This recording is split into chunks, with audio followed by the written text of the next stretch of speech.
අයිබන් මුළු ලෝකයම මිනිස්සුන්ගේ හදවත් සිත් කඳුලින් තෙත් වූ මොහොතක්.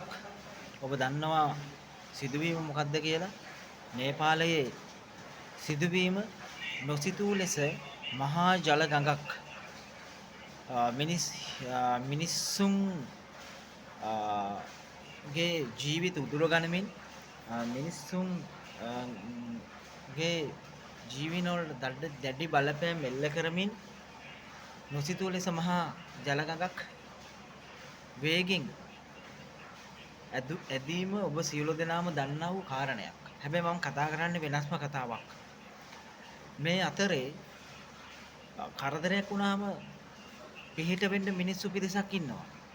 හැබැයි ඒ අතරේ කරදරයක් වුණාම මේ අවස්ථාවෙන් ප්‍රයෝජනය ගන්න ಗುಣමකුවෝ කියන පිරිසකුත් බිහි වෙලා ඉන්නවා කියන එක මතක් කරන්නට ඕනේ මේ කාරණාව තුළ. මොකද ඔබ දන්නවා ඒ සිදුවීම ඒ වීඩියෝ එක දැන් මේ වෙන විට යනවා සමාජ මාධ්‍යයේ අර මඩේ සමහරට මඩට අහු වෙලා ඉන්න ඒ අසරණ කෙනෙක්ගේ කරාබු සහ චේන් ගන්නා වූ වීඩියෝවක් ඔබ දකින්න ඇති. මේකෙන් මොනතරම් මිනිස්සුන්ගේ පහත් දේවල් ඔප්පු වෙනවද කියලා බලන්න. මොනතරම් තිරිසන් ගති තියෙන මිනිස්සු මේ සමාජයේ ජීවත් වෙනවා. හොඳට මතක තියාගන්න ඕනේ මේ කාරණාව. අර මුළු ලෝකෙම එකට අඬන අවස්ථාවක තමයි මේක කරන්නේ. අහද කම්පා කරන අවස්ථාවක් නේ. ඉතින් මෙවැනි දේවල් සිදු වෙනවා කියන්නේ දැන් ඒගොල්ලන්ගේ ජීවිත අහිමි වෙලා. නමුත් ඒ වෙන්න ඕන දේ ඒ මිනිස්සුන්ට වෙලා ඉවරයි වෙන්න ඕන උපරිම දේ. නමුත් ඒ මිනිස්සුන්ට සලකන්න ඕනේ විදිහේ ජීවත් වෙලා ඉන්න මිනිස්සු දැනගන්න ඕනේ නේද? අර ඒ මිනිස්සු ගාව තියෙන කනකර කරාබු කඩල ඇදලා ගන්න එක සුදුසුද? එවැනි පාපතර ක්‍රියාවල් මේ සබහාදහම ඉවසයිද? හිතන්න තවත් මෙවැනි දේවල් තව ඉස්සරහට බලාපොරොත්තු වෙන්න බලන් ඕවනි මිනිස්සු ඉදීම තුල. ඒක නිසා ඒක මේ ලෝකෙට සාධාරණ දෙයක් නෙමෙයි.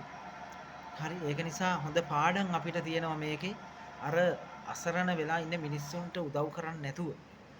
හරි අර මේ මිනිස්සුන්ගේ තියෙන දේවල් ගන්න තරම් මිනිස්සු තිරිසන්නු පහත් තත්ත්වයට වැටිලා තියෙනවා.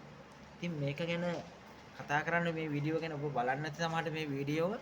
ඉතින් ඒක නිසා මේ නේපාලයේ හදිසි අවස්ථාවක ආපු මහ ජලකඳ රුදුළු ජලකඳ සියලුම දේවල් ඒ කියන්නේ අනිත්‍යතාවය පෙන්눔 කරමින් මිනිස්සුන්ගේ සෑම දෙයක්ම විනාශ කරමින් ජීවිත දහස් ගණන් විනාශ කරමින් තමයි ගලා බසින්නේ. ඉතින් කෙසේද මේ අවනඩුව කියන්නේ මිනිස්සු කොච්චර අසරණ වෙන්න ඇතිද චූටි ළමයි. ඉතින් ඒක නිසා තමන්ගේ අවශ්‍යතාවල් වලට ආපු නගර වලට ආපු මිනිස්සු ඒ වගේම සංචාරක ලස්සන දැක බලා ගන්න ආපු මිනිස්සු තමයි මේකට ගොදුරු වෙන්නේ. රස්සා කරන මිනිස්සු. ඉතින් මේ මිනිස්සු දාඩිය මහන්සියෙන් ගන්න දේවල් තමයි අර මිලෙච්ච විදිහට තිරිසන් වගේ කැවිල්ලා ඇදලා කඩලා ගන්න. ඉතින් මේ වගේ දේවල් හරි අප්‍රසන්නයි. මේවා දකින්නවත් දෙන්න හොඳ නැහැ. මෙවැනි අයට දැඩි දඬුවම් දෙන්න ඕනේ. අපි දන්නවා අපේ නේපාල පොලිසිය දැඩි දඬුවම් දීලා තියෙනවා කියලා තියෙනවා. නමුත් සබහාදහම මේ වගේ දේවල් වලට ඉඩක් දෙන්නේ හරි ඔබ හිතන්න. ඒක නිසා මෙවැනි දේවල් නතර කරන්න ඕනේ. සාමාන්‍ය කෙනෙක්ට කරදරයක් වුණාම ඒ කරදරයට පිහිටට යන මිනිස්සු තමයි ඉන්නට ඕන.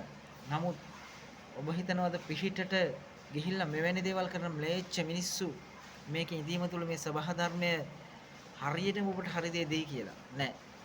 තවත් වෙනස් වෙන්න පුළුවන් සබහා දහම. ඒක නිසා මතක තියාගමු මිනිස්සුන්ට උදව් කරන මිනිස්සු පිරිසක් විතරක් ඉන්න ඕනේ කියලා මතක තියාගන්න. ඒක නිසා මේ මිනිස්සුන්ගේ දේවල් මේ මිනිස්සු නැති වෙලා සමහරට එයාට පණ තියනද කියලා කවුද දන්නේ? අර කඩලා ගන්න ඇදලා මොනතරම් තිරිසන් ඒ මිනිස්සුන්ගේ හිත මොනතරම් ගල්ද? තව කෙනෙක් ගැන හිත උණු වෙන හිතක් නෙමෙයි මේ මිනිස්සුන්ට තියෙන්නේ. තිරිසන්නුලත් වැඩිය තිරිසන්. ඒ කියන්නේ මිනිස්සු තිරිසන්නු වෙනවා. සාමාන්‍ය තිරිසන්නු මිනිස්සු වෙන්න ගොඩක් කල් යනවනේ සංසාරේ සසරේ. හැබැයි මිනිස්සුන්ට තිරිසන් වෙන්න තප්පරේ යන්නේ ඒවා මේ වීඩියෝ එක මම මේ තම්මේල් එකේ දාන වීඩියෝ එක ඔබට බලන්න පුළුවන්. ඒක කොහෙර ඔබට හම්බ වෙයි.